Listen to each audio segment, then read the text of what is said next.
AITA for leaving a party because my date refused to get me water. I'd been seeing someone I met through mutual friends. We'd had good times one-on-one, and when he invited me to events with his friends, I'd contribute to the group dynamic by never showing up empty-handed and offering to grab drinks for others. Fast forward to a holiday-themed party with his friends. My date and I planned to meet there and hang out afterward. I spent the day cleaning my condo and preparing mulled wine to bring. During the party, people were getting drinks for one another, including me when I served the wine. At one point, I was sitting on the couch, blocked in by only my date on one side and many others on my other side. I was tired and didn't feel like tightly squeezing past people I didn't know, so I asked my date if he could grab me a glass of water. He shook his head, and after I said, "Huh," he said, "No, I was just up, and you could have asked before I sat down again." I was taken aback because I view small gestures, like grabbing water, as basic acts of care for friends, but especially for someone you're dating.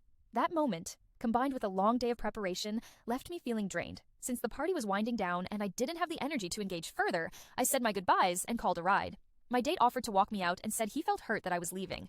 I explained I needed to recharge, but that he was welcome to come over after the party. As we walked out, I jokingly mentioned how him not getting me water surprised me. He replied, "Wow, that really upset you, huh? I have to be guarded about these things, you know." Later, we texted, but he seemed more upset about me leaving than interested in listening to why I felt drained. When I tried to call, he didn't answer. His texts were curt, and I eventually told him I'd let him decompress. 2 days later, I called to discuss what happened. He said he'd call that evening, but didn't reach out until 3 days later, saying, "I'm not dodging you. I've just been busy." At that point, I was over it, especially since he never acknowledged the misunderstanding or my attempts to resolve it. A month later, we finally had a conversation. He explained that getting me water felt subservient and was something I had to earn through time and being in the trenches with him. He also said I didn't understand how busy his life was.